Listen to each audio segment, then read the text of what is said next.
And it resulted then in a long series. Now, there have been 4 really major international meetings. The most recent was in October, and it was one of the great joys of being a professional scholar in the field to be able to participate in it.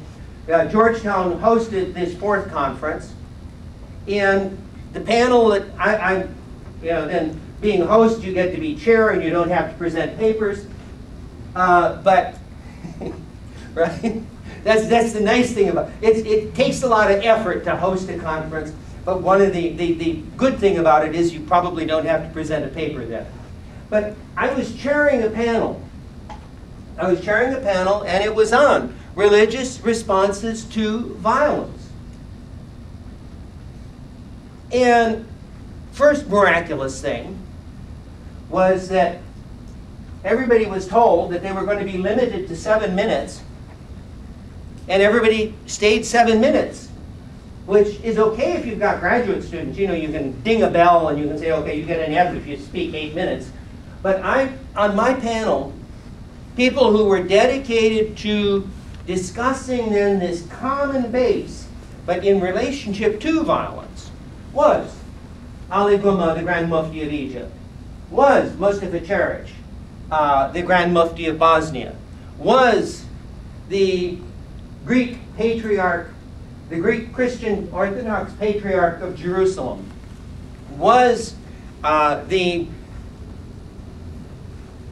lovely sort of active political scientist Hiba Abu Rauf from Egypt.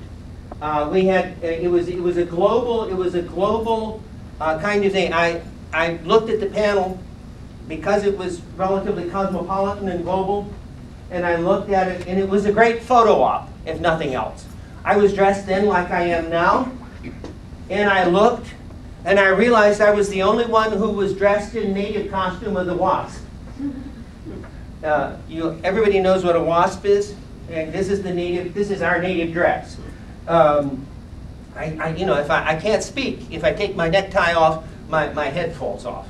But at any rate, what we had then was a global cosmopolitan conference. The keynoter, one of the keynoters was Tony Blair, the former Prime Minister of Norway, who was an evangelical Christian, the Mustafa Cherish, the Grand Mufti of Bosnia, and so on. This was a major event.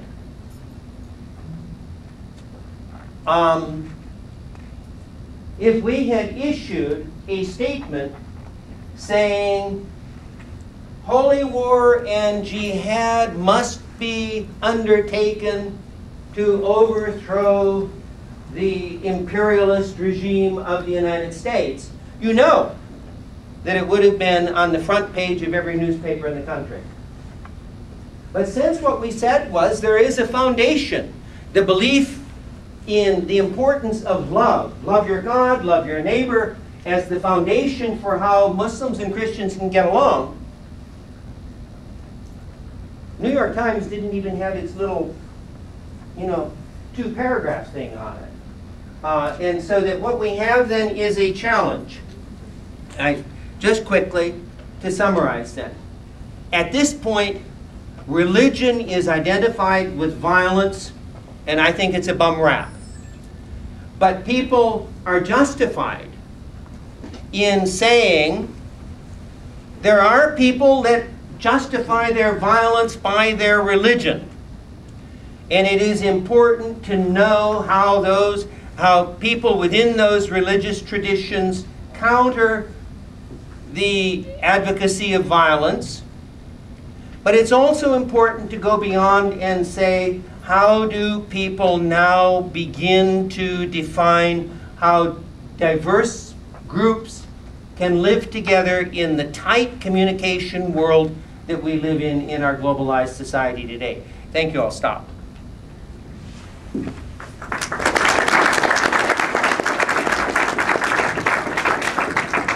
All right.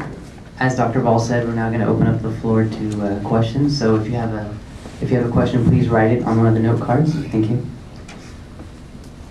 And the ushers will be around picking them up. And if you haven't gotten a card, then just raise your hand and they'll get you one. Raise your hand if you've written a question. Why don't I keep these?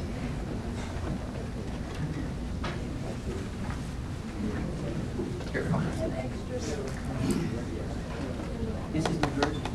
Oh, no. They hand them. You just give me one and we'll take off. All right. This is more of a statement. Okay. Oh, it's close now. Wow. Thank you. Okay, I'll start from the beginning. If Muslim political and religious leaders speak against terrorism, why is it that American troops seem to be the only ones physically doing something about it? It doesn't mean anything to me, an American citizen, for a Muslim leader to verbally condemn terrorism if they're not willing to physically get out of their chair and mobilize their country to do something about it. The fact is, these Muslim extremist groups operate in Middle Eastern countries, and Americans are fighting and dying, not Middle Eastern armies. Issuing a statement will not stop terrorists. The fact is that the current president of Indonesia, for example, is a former military officer who has done a major effort in retooling what was a standard conventional military organization into a security-oriented organization, and most of the security and most of the opposition to and suppression of groups like the Jamaat Islami in Java and in Sumatra comes from the Indonesian military. There are no major American military troops in Indonesia, but there have been major opposition to terrorism. Another example, if one looks in Mindanao, we have very important advisors in Mindanao, in the southern Philippines, where you have then, you have had for many years an extremely violent group, the Abu Sayyaf group, which is now almost exclusively being opposed by the armed forces of the Philippines and by even local Moros themselves. I think that it's an important question. I think that the United States and European allies have worked very hard and have been leaders in providing military technology and soldiers and people who are being killed. I think at the same time, it is also important to recognize that there are many countries that face militant terrorist local organizations where the major opposition to them comes from local military and local security.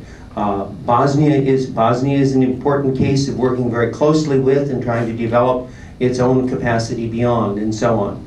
So that I think part of the difficulty, quite frankly, this is now my, what should we say, my world history sort of thing. Part of the difficulty is that most of the militaries in the world are still stuck in old-fashioned military strategies and tactics. And a lot of that has come from the fact that you've had a series of military dictators that haven't been willing in Middle Eastern countries to let their army develop in a modern and in a postmodern communicative way. And that the United States has been the most, among the most effective in moving to the next generation. So that the real key, for example, in Afghanistan isn't that we don't have Afghans who are willing to fight against the Taliban, it's that we don't have Afghans that know how to fight against the Taliban in the way that they need to at this point. Important question. Thank you.